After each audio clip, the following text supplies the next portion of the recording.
Good morning students. This is the third video of the chapter life processes, and today we will talk about the life process which is respiration. So what is respiration? Respiration is oxidation of food to release energy. So in respiration, food is oxidized in the presence of oxygen to release carbon dioxide, water, and energy. Now, there are various ways by which respiration can occur. The first way is anaerobic respiration, and the second way is aerobic respiration.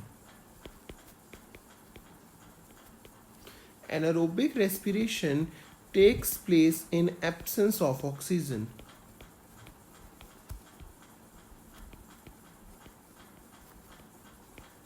Whereas aerobic respiration requires the presence of oxygen.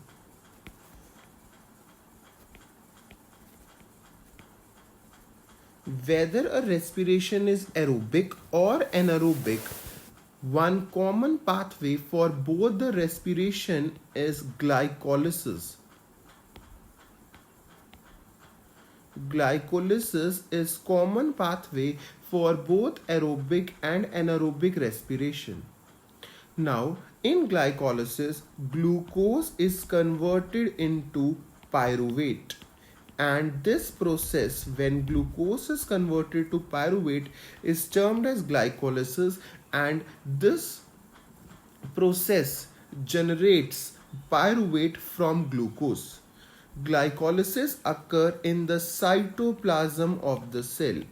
Cytoplasm of the cell. Now, once pyruvate has been formed, the further process depends upon whether oxygen is available or not available. If oxygen is available, this pyruvate will change into CO2, water plus 36 ATP. So if oxygen is available, then the pyruvate would be broken down into carbon dioxide, water, and 36 ATP with the help of Krebs cycle. This occurs with the help of Krebs cycle. But if oxygen is not available, so pyruvate will either enter lactic acid fermentation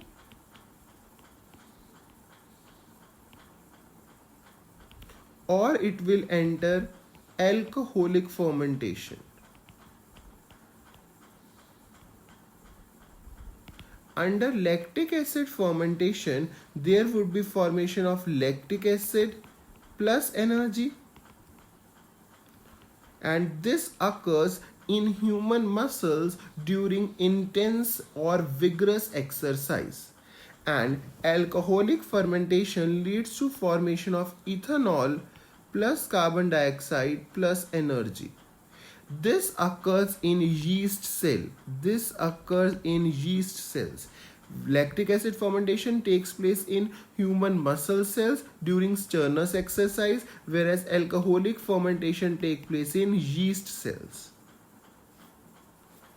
Now, it is very important to mention here that during lactic acid fermentation and alcoholic fermentation, only 2 ATPs are formed. Now let us look at the difference between aerobic and anaerobic respiration. So in aerobic respiration, 36 ATP are formed, whereas in anaerobic respiration, 2 ATPs are formed.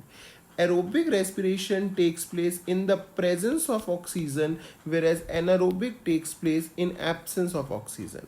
Aerobic respiration leads to complete breakdown of glucose, whereas anaerobic respiration leads to incomplete breakdown of glucose. Aerobic respiration end products are carbon dioxide and water, whereas in anaerobic end products are lactic acid if it is lactic acid fermentation, or ethanol which is seen in yeast during alcoholic fermentation. You should also remember that respiration is very different from breathing. If I write the difference between respiration and breathing, then breathing is a physical process, whereas respiration is a physiochemical process. Respiration is takes place inside the cell. Breathing takes place in with the between the cell and the environment. Between the cell and the environment. In respiration, energy is released. Energy is released. Whereas in breathing, no energy is released. No energy is released. So respiration is oxidation of food to release energy, whereas breathing is simply intake of oxygen and removal of carbon dioxide.